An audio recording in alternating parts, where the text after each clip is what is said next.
So mga tol, matapos po natin maibalita sa previous vlog natin, nakasado na ang laban ni former 3 Division World Champion General Casimero versus Japanese Kyonosuke Kameda na magaganap na po sa October 25. Nakuha na po natin ang full details ng laban na yan. Gaganapin po yan sa Kyrgyzstan at maglalaban sila sa 10 rounder bout sa 58 kg. So kung 58 kg mga tol, lumalabas na 128 pounds po yan.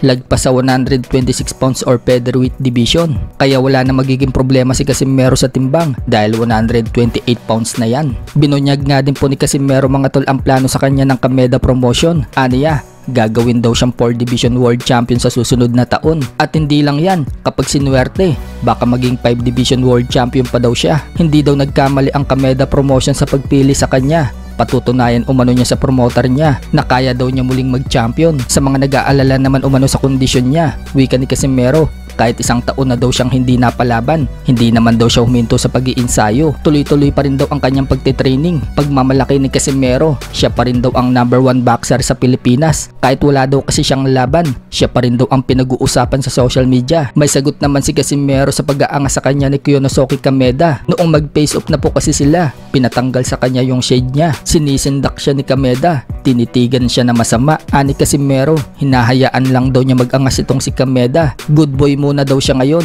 dahil nagiging masama daw ang tingin sa kanya ng mga Japanese. Pero wala daw kwenta sa kanya ang pag-aangas nitong si Kameda. Wala naman daw itong napatunayan pa. Pagdating sa laban, mawawala daw ang pagka-bad boy ni Kameda. Hindi daw aabot ng round ang laban nila at patutulugin daw niya itong si Kameda. Sa kabilang banda naman mga tol, may reaction nga din po si Casimero sa pagkapanalo ni Naoya Inoue kay Murodjon Akhmadaliev nito lang nagdaang linggo, kung saan nanalo po itong si Inoue via unanimous decision. Wika ni Casimero, tinulugan nga lang daw niya yung laban ni Inoue. Noong first round, nanood daw siya. Pero pagdating daw ng second round, natulog na lang daw siya. Ang pangit daw kasi ng laban. Alam naman daw niya malakas itong si Akhmadaliev, kaya buong akala niya sasabay itong si Akhmadaliev kay Inoue. Pero hindi daw ito nakipagsabayan. Natatakot daw ito kay Inoue. Pero kahit naman daw na sinasalo ni Akhmadaliev ang suntok ni Inoue, hindi daw napapatumba ni Inoue itong si Akhmadaliev. Ibig sabihin lang daw niyan, mahina daw talaga itong si Inoue. Lahat daw kasi ng lakas ni Inoue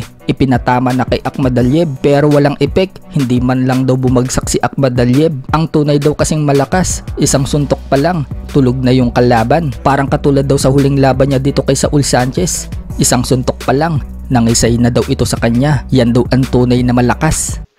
Kasi pangit First round, ako nun Pag second, wala na. Natulog na ako kasi sabi ko, pangit, boring na laban. Si Akma kasi, alam ko naman na walang lakas yun. Kaya akala ko, sasabay siya.